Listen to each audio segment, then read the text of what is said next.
to the Football for Kids podcast with me, Darren Rees. It's time for the second ever Football for Kids question and answer session. But before we go on and do that, I want to wish one of our listeners a massive, humongous birthday. So a big happy birthday to Blake, who runs the podcast FPL Kids. I hope you've had a really good day, Blake, and I hope that your podcast is doing really well. I've given it a listen and it is fantastic. So what I will do is I'll stick the link for that again and I'll stick it in the description of this episode. So those of you that want to go and give Blake's podcast a listen, all you've got to do is click that link and it will take you to his podcast. Happy birthday, Blake. So then, a few weeks ago, I asked you to send me your questions you wanted answers for, and I have had so many questions that you wouldn't believe. I think there was about 152 in the end, so I've had to pick some of them. But I can't pick all of them, because if I picked all of them and answered all of them, this episode would end on Christmas Eve next year. Not this year, maybe even the year after that. So I'm really sorry if I haven't chosen your question for this episode. Do not worry. It's not because it was a rubbish question or anything like that. There was no rubbish questions which came in. They're all absolutely brilliant. But I had to pick a few, and these are the ones which we have picked for this episode. So I hope that you find it interesting. The first one is from Daniel. Hi Darren, I'm Daniel, and I actually have my own podcast. It's called NCFC Show. It's all about Notts County. My question to you is, who is your all-time favourite football player? Bye. Well, it's great to know that you've got your own podcast, Daniel. I'll stick the link to your pod in the description episode so people can go and give that a listen. Good for you and well done for starting that up and giving that one a go. Brilliant stuff. And the answer to your question is probably, now this is a really tough one, but probably I would say David Beckham is the person who is my all-time favourite player, because he used to bang goals in for England from free kicks, which was so inspiring and so memorable that I'll never forget them. In particular, there was a goal which I watched him score when I was younger, when England were playing Greece, and England, I think, were 2-1 down. And David Beckham stepped up to the spot outside the box and curled the ball in, smashing it into the back of the net. And that was one of the most memorable moments for me in football. So David Beckham is my person. If I'm going to have to pick one player, it's him. Thank you, Daniel. Now the next question is from Jacob. Hello Darren, my name's Deacon and I'm from Bristol and I'm 7 years old. My question is, what were the footballs like at the start of football, but not just in regular matches in the World Cup? Thank you. Well, that is a good question, and thank you very much, Jacob. So many years ago, footballs were made out of sheep's or pig's bladders. Ooh. And they were blown up like you would blow a balloon up, and then they would have a knot tied in them. Not the greatest footballs in the world, I would imagine, but I guess they had to make do. Now that is a good idea for a full episode, so I think I'm going to have to stick that one down on my very, very, very, very, very long list. Thank you very much, Jacob. And the next question is from Via. Hi Darren, my name is Via and I am 6 years old. Here is my question. What happens if a team that is winning, every player gets a red card? Thank you. Oh, another good one there, Veer. Well, normally, in most leagues and most countries, the rules normally are, once a team has less than 7 players on the pitch, the game will be abandoned. However, the managers could be red carded, the substitutes could be red carded, and other members of the team, like the assistant managers and other people involved in the squad, they could all receive a red card if they did something naughty or upset the officials more than once, or they said something really bad to them or did something really bad to get themselves sent off. So there could be loads and loads and loads of red cards. But generally, as a rule, once a team has less than 7 players, the referee will call the match off. The next one is from Ben. Hello, my name is Ben. I am 4 years old. What's the biggest score in a football match ever that you've ever seen in your life? Well, get ready for this one, Ben. The biggest scoreline in the history of football, which is recognised by the Guinness Book of Records, was between two Madagascar-based football teams, and the match ended, get ready, 149-0.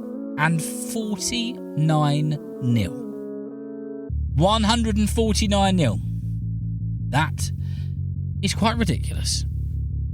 Also, I've got a little story to tell you, which involves the time when the Premier League game between Pompey and Reading achieved the most goals in one game in the history of the Premier League, and the record still stands.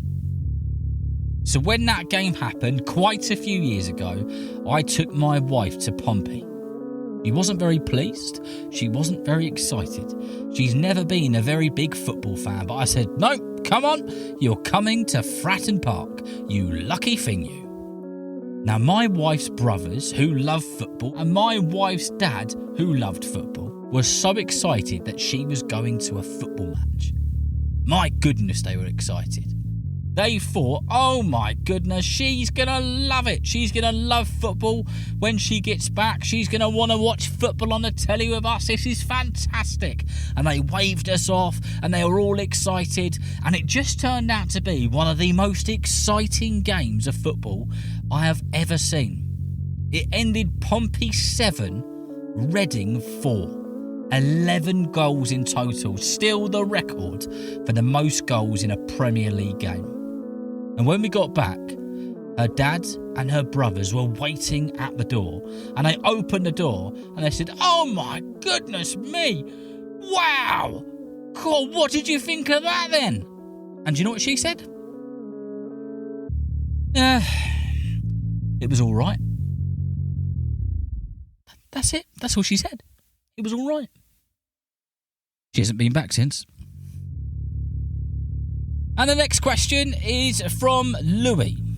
My name's Louis and I'm 6 years old. I would like to know, what's the oldest football player still playing? Well, Louis, from what I have seen and read, there are a lot of conflicting stories and some things which I'm not quite sure are true around footballers who are 55, 60 and still professional in different countries, and that might be the case. But what I can tell you is I believe that a player called Willy Caballero is the oldest player in the Premier League. He is the Southampton goalkeeper and is 41 years old. If anyone knows of any other players older than that who are officially professional footballers, whether it's in the Premier League or the Bundesliga or wherever it is, then please do let us know. And the next one is from Henry. Hey, Football for Kids. I'd like to know how football was invented. Go Messi, go Messi! Ooh. Go Messi, go Messi! Ooh. Now, Henry, I'm not going to give you an answer on this one because I'm already writing in the background an episode about the history of football, when it was invented and who started it and some of the oldest clubs and all those other good things. So I'm not going to give you a bit of a rubbish answer now. I'm going to give you a proper episode on it in the not so distant future. But thank you very much for your question and please do look out for that episode. The next one is from Arlo. Hi Darren, I love your podcast. My question is, in football history, has any player worn the number 100 on their shirt? From Arlo, age 6. So yes, Arlo, actually, there was a Mexican striker who's retired from football now, and he played for several clubs, and his name was Adolfo Bautista. And he wore the number 100 squad number on the back of his shirt and on his shorts when he was playing for one of the teams. That was only at one of the clubs, from what I could see anyway. I'm sure there's been some others over the years, but that's the one that I know of, Adolfo Bautista. Thank you very much, Arlo. Right, the next one is from Elliot. Hi Darren, my name is Elliot and I'm 9 years old and I live in Bolton. I'm a huge Man City fan and I loved all your episodes on the City players.